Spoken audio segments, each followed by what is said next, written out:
사무엘하 13장 30절에서 39절까지 말씀입니다.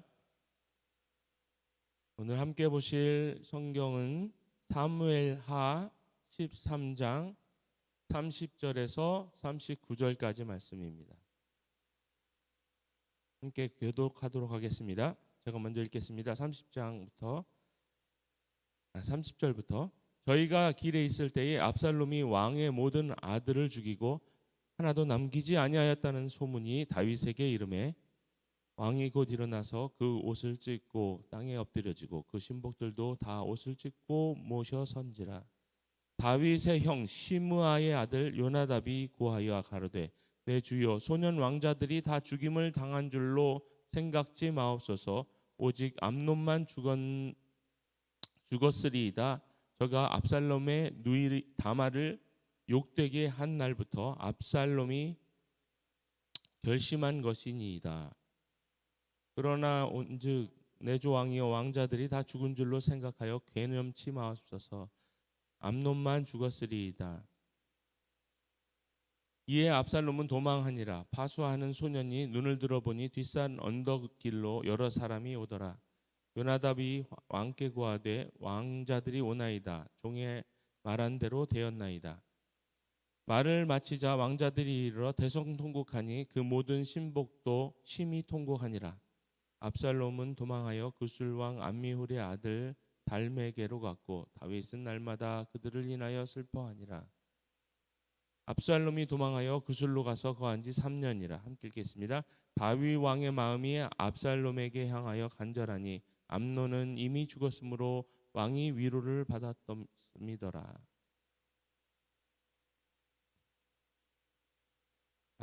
다윗의 이 셋째 아들 압살롬은 이 당대의 아주 인물이었다고 합니다. 그래서 외모도 아주 출중했고요.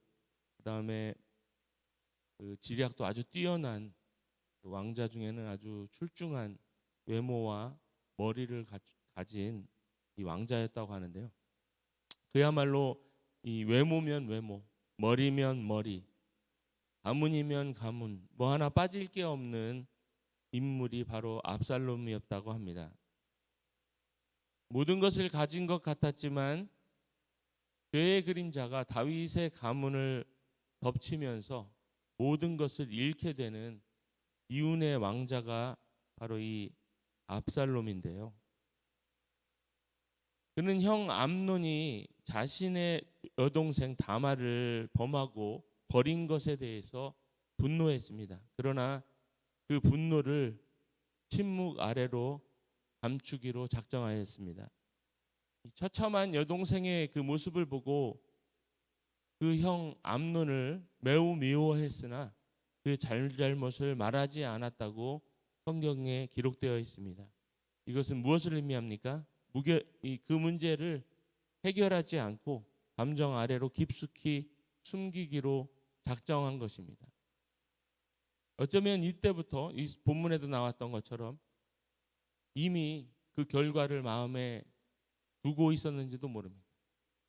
그 형 암논을 죽일 계획을 하고 더 이상 그것을 거론하지 않고 이행할 때까지 마음속에 담아놓았던 것일지도 모르겠습니다.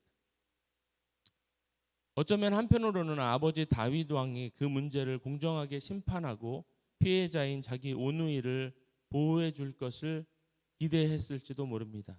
그러나 형 암논의 범죄를 듣고 화를 내는데 그치고 아무것도 하지 않았던 다윗 왕, 이 맏아들을 사랑하는 감정에 이끌려서 아무것도 하지 못했던 다윗 왕을 보면서 이 압살롬은 형에 대한 심판은 아버지에게 더 이상 기대할 것이 없다.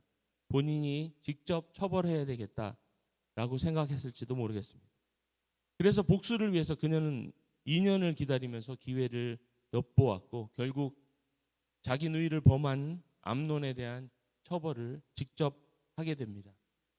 그 과정에서 압살롬은 하나님과 아버지 앞에 범죄를 저지르게 됩니다. 그는 형 암논이 저지른 악의 피해자였습니다. 그러나 그는 왕자로서 그 악에 대해서 악으로 갚을 것이 아니라 하나님의 공의로 죄에 대하여 판단하고 그의 부왕이었던 다윗의 법으로 그 악에 대처해야 했었습니다. 오늘을 사는 우리 그리스도인들에게 있어서 이 악을 대응하는 올바른 자세는 무엇이겠습니까? 우리가 잘 아는 말씀이지만 로마서 12장 19절에서 21절의 말씀에 이렇게 나와 있습니다. 내 사랑하는 자들아 너희가 친히 원수를 갚지 말고 진노하심에 맡기라. 기록되었으되 원수 갚는 것이 내게 있으니 내가 갚으리라. 주께서 말씀하시니라. 내 원수가 줄이거든 먹이고 목마르거든 마시우라. 그리함으로 내가 숯불을 그 머리에 쌓아 놓으리라. 악에게 지지 말고 선으로 악을 이기라.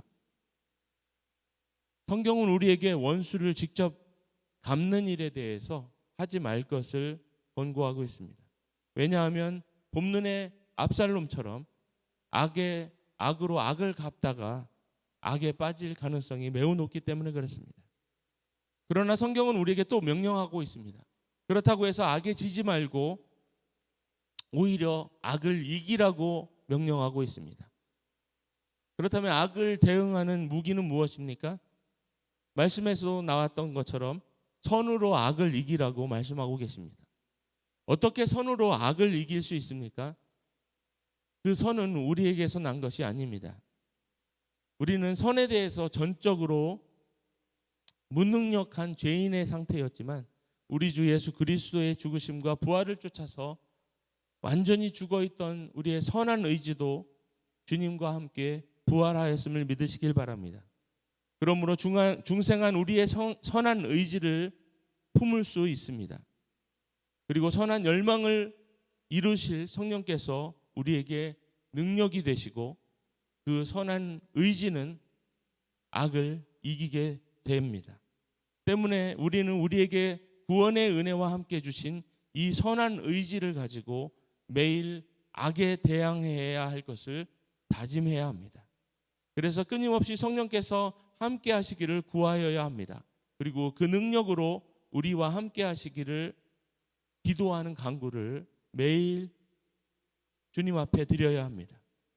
그렇게 함으로써 우리는 원수를 사랑하고 변화시킬 능력을 부여받게 되고 악에 대하여 선으로 이기는 승리의 영광을 함께 볼 수 있게 되는 것을 믿으시길 바랍니다. 다시 본문으로 돌아가 압살롬은 이대로 형 암논이 왕위를 물려받게 된다면 그의 치부가 되는 자기 남매의 생명이 위협받게 될 것을 알았습니다. 이를 방조하고 있는 아버지 다윗에 대한 분노도 함께 키워갔을 것입니다. 그래서 결과적으로 그는 아버지 다윗과도 대적하기로 마음을 정하게 됩니다. 이렇게 죄에 대해서 아무것도 다루어지지 않는 다윗의 가문은 점점 파국을 향하여 달려가게 됩니다. 그러나 참으로 안타까운 것은 자식의 범죄를 대하는 다윗의 태도는 좀처럼 바뀌지 않았다는 것입니다. 오늘의 마지막 절인 39절을 보면은 다윗 왕의 마음이 압살롬에게 향하여 간절하니 암논은 이미 죽었으므로 왕이 위로를 받았음이더라. 다윗은 첫째 아들에 대한 어긋난 사랑으로 인해서 형제 간에 파탄이 나고 결국 첫째 아들을 잃게 되었습니다. 첫째 아들을 잃은 그 슬픔으로 한동안은 슬퍼하였지만 그 슬픔이 가실 때가 되니까 다시 그 어긋난 사랑이 둘째 압살롬으로 향하게 됩니다. 여러분, 다윗의 진정한 문제가 무엇이라고 생각하십니까? 바로 자식에게 대한 혈연 관계에 기반되어 있는 감정적인 애착, 그의 이성과 영성이 그 애착 가운데 함몰되고 있는 것을 우리가 알 수 있습니다. 이러한 감정적 애착이나 정서적 고착은 결국 우리의 영적 성숙을 방해하는 견고한 진이 될 가능성이 매우 높습니다. 다윗은 자식에 대한 사랑이라는 감정에 고착되어서 영적으로 어두워지고 이성적으로 불합리한 결정을 계속해서 하게 됩니다.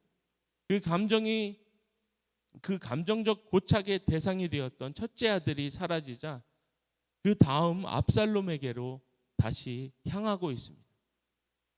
이런 혈연에 대한 사랑과 애착으로 인한 견고한 진이라는 것은 바로 이 애착의 대상이 정서적으로 나에게로부터 돌아설 것이 두려워서 이성과 영성이 함몰되는 것을 말합니다. 결국 다윗은 이 자녀에 대한 애착이라고 하는 견고한 진으로 인하여서 자녀의 죄에 대하여 직면하지 못하고 결국 그것이 원인이 되어서 그토록 지키려 했던 그 애착의 관계마저 파괴되는 결과를 맞게 되는 것을 볼 수 있습니다. 성도 여러분, 우리가 이렇게 우리를 영적으로 무력하게 하고 정서적으로 고착되게 하는 이 견고한 진이 우리 가운데 있지 않은지 한번 살펴봤으면 좋겠습니다. 우리에게 숨겨진 이 영적인 견고한 진들을 발견하기 위해서는 우리는 은혜의 빛으로 우리를 조명하시는 성령님께 전적으로 의존해야 합니다. 로마서 8장 26절에 보면 이와 같이 성령도 우리의 연약함을 도우시나니 우리가 마땅히 빌 바를 알지 못하나 오직 성령이 말할 수 없는 탄식으로 우리를 위하여 친히 간구하시느니라, 이렇게 말씀하고 계십니다. 성령께서 우리의 연약함을 도우신다고 말씀하고 계십니다. 그리고 우리의 필요와 그것이 채워져야 할 때를 정확히 알고 계신 분이 바로 우리 성령님이시라는 것을 믿으시길 바랍니다. 그런 성령님께서 우리를 위해서 간구하시고 우리를 위해서 또 간구하신다는 것을 약속하고 계십니다. 그러므로 우리 안에 연약함, 즉 견고한 진이 우리를 하나님의 사랑으로부터 가로막을 수 없습니다. 그리고 그리스도의 보혈의 능력으로 우리를 올가매고 있는 모든 정서적인 영적인 묶임으로부터 우리를 자유케 하실 분이 바로 우리 성령님이십니다. 그러므로 우리는 늘 주님 앞에서 말씀으로 우리 자신을 비추어 보고 우리 안에 연약함을 그리스도의 보혈의 능력과 사랑으로 허물어뜨려야 합니다. 그리하여 오늘도 악에게 지지 말고 선으로 악을 이기는 승리를 이루어 가시는 저와 여러분이 되시기를 주님의 이름으로 축복드립니다. 함께 기도하겠습니다. 사랑의 하나님, 오늘도 말씀으로 우리 가운데 임하여 주시고 하루를 은혜 가운데 열어갈 수 있도록 축복하여 주심을 감사를 드립니다. 오늘 말씀을 통하여서 가르쳐 주신 것처럼 악을 악으로 갚는 것이 아니라 날마다 선한 일을 통하여 악을 이기라는 주님의 말씀을 기억하며 어떠한 상황 속에서도 주님의 자녀다운 선한 의지를 품게 하여 주시고 성령께서 우리의 능력이 되시어 그 선을 이루시는 그날까지 인내하며 싸워갈 수 있도록 도와주시옵소서. 주님께서 사망의 권세를 이기신 것처럼 우리도 악에 지지 않고 선으로 악을 이기는 성도의 삶을 살아가게 하여 주시옵소서. 예수님의 이름으로 기도드렸습니다. 아멘. 주기도문 하겠습니다. 하늘에 계신 우리 아버지, 이름이 거룩히 여김을 받으시오며 나라의 임하옵시며 뜻이 하늘에서 이루어진 것 같이 땅에서도 이루어지리이다. 오늘날 우리에게 일용할 양식을 주옵시고 우리가 우리에게 죄 지은 자를 사하여 준 것 같이 우리 죄를 사하여 주옵시고